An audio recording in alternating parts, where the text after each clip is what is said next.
Hi, so as Steve mentioned, my name is Phil. I am a law professor here at the Boral Alaskan Faculty of Law in Thunder Bay, Ontario, Canada. And then the limited time that we have today, I just wanted to develop kind of a brief taxonomy of the types of religious fraud, some of which Steve alludes to in his presentation, and try to describe the various ways in which we might use that label, which is pretty broad, and how they might warrant a different kind of legal characterization. So the first label that I used on there is what I would call religious fraud, which is fraud having to do with getting people to adhere to a religion, which Steve dedicated a pretty significant portion of his presentation to. I include in that a number of kind of sub-aspects that all relate to people essentially lying to get other people to adhere to their religion. So first one is just lies, so misrepresentations of various facts, generally by religious founders. So saying that they've experienced certain things when they know that it's not true, right? And that goes to the sincerity of the belief, which is a criterion that we see in various court cases, but that generally doesn't apply in that context, at least not in the United States. So misstating various experiences that they've had without having sincerity as to that, right? So they can have an experience that's objectively not true, right? It's not sufficient, but when they start misrepresenting that, right, that would be what we would call a lie or fraud. So that's an example of a lie that gets people to adhere to religion. So founder says they've experienced something, and as a result of that, someone ends up joining the religion, and then later on they claim that if that misstatement had not been made, they would not have joined the religion. And more broadly, if we take a bit of a step back before we continue, it's generally how we define fraud. So fraud has an aspect of a misstatement, right? So a statement of fact that is not true. Someone stating something as though it were, again, objectively true, right? A fact that turns out not to be true. And then there's an element of harm. So there's an element of a person undergoing a loss, and that is the second kind of criterion for fraud. So again, right, someone later on comes in and says, I've been lied to, and as a result of that, I've incurred various damages by joining the religion. Related category, which Steve also mentioned in his presentation, is misattribution, which is related, right? Because it's essentially a misstatement. So various religious objects is an example that Steve mentioned, or just certain statements as to how certain events should be attributed, generally again by a religious founder, for the purpose of getting people to believe, right? So statement as to religious artifact that having certain divine attributes or having been received in a certain context. For example, the Mormon Church believes in certain plates being shown to the prophet by an angel, and then the characterization again of that object, getting people to adhere to a certain religion. And the last category I put on there is credential fraud, again related, often relates to a founder making representations as to certain credentials that they have, generally degrees, that turns out not to be true. And again, Scientology is an example there. So the founder is on record in various places misstating certain of his credentials. So misstating, for example, of experience in the private sector, his experience in the Army, and his university degree. So pretending that he has a degree in form of engineering, which isn't true, and pretending that he has doctorates of various types, which is also not true. The one doctorate he had was essentially from a diploma mill. But again, same example, right? Doesn't directly relate to a religious belief of the founder because they know it's not true. So they're making a misstatement not because they believe it's true, but knowing that it's not true. And then that in turn gets other people to believe in the religion. So it misleads them, and then they claim that they've undergone a loss. This whole category generally is not legally cognizable. So whichever one it is, it's generally not sufficient for someone to be able to get compensation. So they might be able to show a loss, they might be able to show that they've lost money or lost productivity or time by having to adhere to religion. They might be able to show that flows from a misstatement from, right, a person, generally the founder, that's generally not sufficient because courts are prevented in the United States from assessing the nature of the belief, and oftentimes that is a sufficient broader sphere of autonomy that prevents them from getting to the point where they would be able to assess whether or not the statement is true or not, and again, whether or not it is sincere. So whether or not, right, the founder actually believed what they were saying when they were making a statement that turned out to be not true. The one limit that we see to the various protections that exist in religious organizations is criminalized behavior. And that's something that I've addressed in some earlier presentations at the conference in earlier years. And it's a pretty hard limit that courts are not reluctant to enforce. So criminal behavior is not covered in the various exemptions. So there are ways for members of certain religions to do things that otherwise would be illegal. And that generally does not include criminalized behavior, right? So they're allowed to not get a license to engage in a certain activity when they otherwise would have to. They're allowed to not pay taxes when they otherwise would have to, right? These are examples of things that are legal, but where there's an exemption for a person or a group because of religious reasons. That does not extend, as I said, to criminalized behavior. So, for example, assault. So if someone assaults someone else, it's not covered by religious belief. Another example that we addressed earlier in last year's conference is Scientology's rehabilitation project force. So Scientology had or has most likely had essentially a private prison where it would enforce religious doctrine by punishing people. So it would enforce religious doctrine by getting people to engage in forced labor or by getting other people to assault them. That is not covered because it's a criminal act and therefore falls without the scope of that protection. And that is true, right, both organizationally and at the individual level. So if individuals engaged in criminal activity, then they can be prosecuted for that, and there's no religious exemption to it. And same thing for an organization. That's more rare, right? Because organizations act through people, but to the extent that you can show that the action itself is attributable to the organization, so either it's systemic or the person is acting in their capacity as a representative of the religion, as opposed to in their personal capacity, and that's attributed to the organization. And it can be, again, right, prosecuted if that's criminalized behavior. Nonetheless, there's what we call prosecutorial discretion. So even when, right, there's potentially sufficient evidence to try to prosecute someone, so to try to show that they've committed a crime, try to prove that in court, prosecutors have discretions. They can choose not to do that. They evaluate the public interest in various ways in assessing that. So they assess whether or not, right, it's good to put, say, marginalized people in jail, even though they might have committed a crime, right? That's one example. And they retain that broad discretion. And we often see that discretion being exercised in a way that tries not to charge religious organizations, particularly with crime. So individuals, right, not as much of a problem, but religious organization prosecutors, even though they might have the evidence, are very, very reluctant to pursue these kinds of cases for a bunch of reasons. Oftentimes, they're elected actors in some way, or they're nominated by someone who has a certain political affiliation. They might be concerned about the public backlash from looking like they're going after a religious organization. And there are also kind of systemic consequences to it, because as you can imagine, you can't put a religion in jail, as you cannot put a corporation in jail. It essentially means that if there's a conviction, it ceases to exist, which has, right, all the systemic consequences on the various people who adhere to the religion.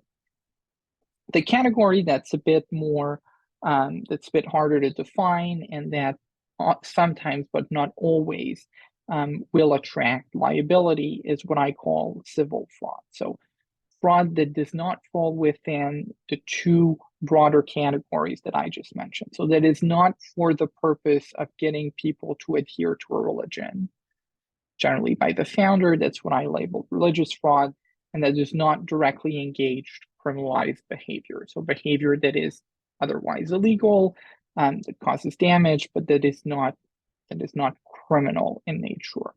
And I would split that into two kind of subcategories. First one is by members, and second one is by the organization. So by members is more usual, and it really moves significantly away from the religious context, such that religion ceases to have relevance to assessing whether or not there's been a violation. And as a result of that, it's going to attract liability. So if you have people lying to each other within a somewhat religious context, but it's a private interaction, right? So there's a victim, then there's person that profits, then that will be illegal under civil laws. Even if it's not criminal, it might also be criminal, and then courts will also be able to prosecute. Prosecutors will also be able to bring these cases kind of dually, right? So both in a civil and a criminal court. We often call that affinity fraud, which is even less religious in nature. So that's just people using certain social bonds that they have as a result of their religious affiliation to engage in fraudulent behavior, again, at the civil level. So we've seen a lot of Ponzi schemes that were marketed to members of a certain religion. That the Madoff Ponzi scheme was notorious for having a large number of Jewish victims, including very high-profile Jewish victims, including Holocaust survivor Elie Wiesel. So Madoff was a member of a country club where there was a significant number of Jewish members, and he used his own religious affiliation to recruit people as part of his Ponzi scheme. So again, there's a religious component in that, right? People might trust him because he is Jewish.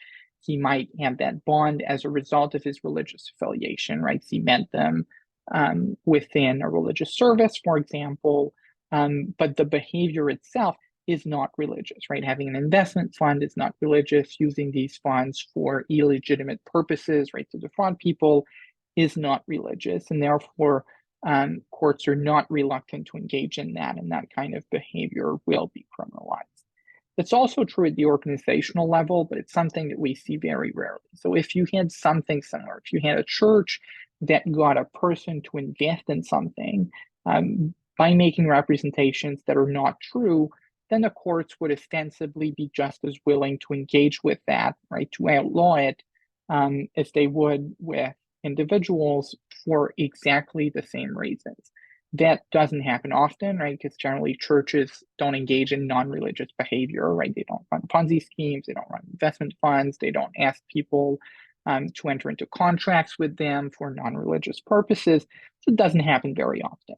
But there is a case with Scientology, which I think is a good example, where someone was claiming essentially that. And Scientology is very unique in that it doesn't have a general donation system, right? So donations, of course, are not likely not in themselves to fraud because of the nature of donation, right? If you're making a donation, you're doing that without expecting anything in exchange. And by definition, it's therefore hard to lie to you in a way that would induce you to make that donation because, again, you're doing it, right, with liberal intent. Scientology is different because people pay for services. And the allegation was that Mr. Garcia, who brought the case, paid for services and did not receive them. That's one thing. The other thing he said is they got him to donate money by getting something in exchange, right? So saying he was paying for essentially the cross on a building, it's an oversimplification. That's basically it. And it was not true, right? So they had already got someone else to pay for the cross, or they were getting more money than the cross was worth on the building. As a result of that, right, there's a misstatement. So he didn't get what he was told he was going to get for his money, or if it's a donation, right, it was made based on a representation of fact that is not true. And again, that is not religious, and that's why it doesn't fall under the first kind of bucket that we address as religious fraud. So it's not saying, right, this thing is going to give you eternal salvation. Right? That would be a statement as to a religious practice to get him to adhere to the religion. That would not be something that courts would accept to engage with him. But if they say, right, your money is going to go to pay for the cross, then that is not religious in nature as a statement, and potentially that attracts liability. In that case, it did not work because Scientology had a way to get out of that, again, ostensibly at first illegal practice by having binding religious arbitration. Without getting into that in too much detail, because it's something I've spoken on at length in earlier years, right? Arbitration in general is just a system through which people make a voluntary decision not to subject themselves to the court system. So they make a voluntary decision not to go to court, which otherwise they have a right to, generally a constitutional right to. So hence why, right, they have to agree and everyone has to agree. And instead they give their dispute to someone else, who could be just anyone, could be someone who's not a judge, could be a religious minister, whatever the contract says, to make a binding decision on it, which is to say to make a final decision in a similar way as a court would, a decision that's just as final. And then you have certain laws within the regular justice system that allow you to enforce that, right? So that allow you to turn that arbitral award, is what we call it, so that non-court judgment into a court judgment, which gives you the rights that you otherwise would have, namely generally to show up in people's houses and seize their stuff if they don't pay you voluntarily. So Scientology has a contract that subjects its members to binding religious arbitration. So that says if you're going to claim something, anything, right, that's how broad the contract is, that otherwise would allow you to go to court in the civil sense, just like my fraud example, right, misstatement as to he was paying for the cross, then you have to go to binding religious arbitration. Contract says you cannot go to the court system. You instead have to go to this other person, which turns out to be a panels of Scientologists who turn out to have a religious rule that says if they rule in favor of the person suing Scientology, they'll get kicked out. Okay, I'm oversimplifying things, but that's the basic problem. And so, as you can imagine, right, probably means that Mr. Garcia, who's suing for his money back, is not going to win. So religious arbitration is a way to expand that sphere of independence, because there are things that I mentioned in this presentation that are, right, by default not subject to a legal claim, where the religion or the person cannot get sued either civilly or criminally. When something might allow them to be sued, religious arbitration is a way for them to extend that independence, to withdraw from, right, the ability of the court to assert its jurisdiction over them, and as a result of that, essentially, right, be able to have independence that they otherwise would not have.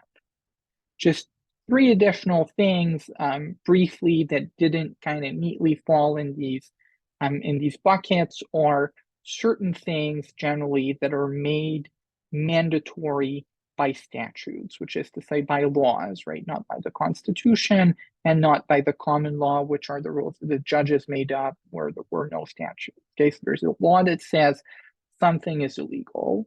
And then unless there's a specific exemption for religion, the religion generally has to respect that. And we see that in the context of taxation statute, financial disclosure statutes, and certain medical disclosure statutes. And to the extent that there is a violation of these statutes, and there is no exemption for religious purposes, which generally, again, there is not, then these organizations, right, religious organization or the specific person will be able to be subject to the court's jurisdiction, which is to say, right, they'll be able to get sued generally for money. So taxation first, there's various exemptions that exist for religious organizations, which is to say, religions often do not have to pay taxes. It's something they have to apply for. Unlike the constitutional protection, it doesn't just apply once you're a religion. You have to apply for it. You have to meet certain criteria having to do with, right, not enriching specific people and therefore not being to the profit of the public good.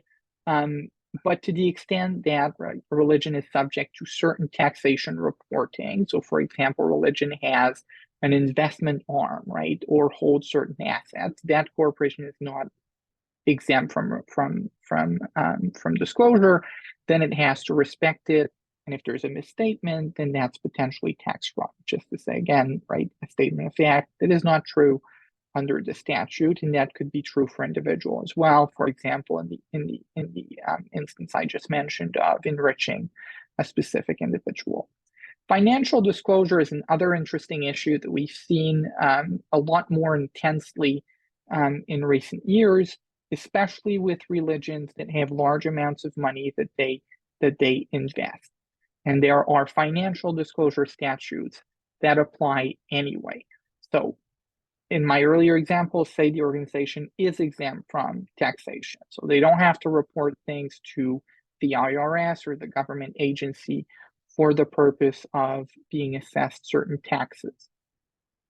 There is still a statute that will say if you're managing more than X dollars, then you have to tell another government agency, Securities and Exchange Commission, the SEC, right? Different in some other countries. In the United States, it's the SEC. You have to tell them what it is that you own and how much money you're managing if you're past a certain threshold. Again, no reason why a religious organization would be exempt from that. The statute does not say that, doesn't have an exception in it, and therefore religious organization needs to respect that. And to the extent that they don't, then they'll be sued. And we saw that very recently this year or last year with the Church of Jesus Christ of Latter-day Saints, the commonly known as the Mormon Church, where essentially they did not disclose that. So they had certain entities, right, investment companies that managed more than the maximum amount, and they did not tell the government on the form that they had to fill, and so they were sued, right? And they actually settled that, so they admitted some form of wrongdoing, paid a relatively nominal fine, I think it was $5 million, to the government for that omission. And that case, if you're interested, is particularly interesting because there is an allegation that that's for donation purposes, right? Essentially for the religion to enrich itself. So the Mormon Church has tithing, which is mandatory donation. So it tells its members, you have to give us 10% of the money you're making per year. And as a result of that, has become extremely wealthy, has something in the vicinity of $100 million, previously thought to be 40, $100 billion. So that's $100,000 million. And so as you can imagine, right, that might get some members who do not make that much money to start thinking that perhaps a religion does not need 10% of their income if it has that much money, right, stashed away, that it's just investing in hotels or whatever other assets they hold for the purpose of increasing the value of their investment portfolio. And the allegation was essentially that. It was essentially that they did not tell the government how much money they were managing, even when they had to, because they wanted to get out of paying, right, of having their members choose not to donate money. And finally, medical claims, which is also something that's regulated by statute. So there will be restriction on what we call food and drugs, so things that either people eat or things that people eat for the purpose of trying to cure them. And there's very stringent regulation, first because it's something you put in your body, and second because it's something that you can sell for a lot of money for the purpose of, right, treating people. We want to make sure that it works. That's where the line between faith and science becomes relevant, right? So generally claims made by religion are not meant to be objective, which is one of the reasons why they don't attract generally, right, a claim of fraud under my first category. Right? It's meant to be believed, not necessarily because there's an objective basis for it, not because you can scientifically prove that it's true, simply because it's asserted. That's faith, right? But to the extent that religion does something different, so it starts saying, right, factual things. So it starts saying this will cure, right, X illness, that is a claim of a medical nature. And to the extent it's not true, right, it doesn't meet, right, asserted benefit, then that religious organization will be subject to legal liability. So again, it's civil in these three examples because it's in violation of a statute. So that's it. I hope that was helpful. So these are categories that we can use. And I think they kind of help delineate first what we mean by fraud, right? Because there's religious aspects to each of the points I mentioned in a different way. So what we mean by religious fraud, and again, the extent to which it might attract legal liability.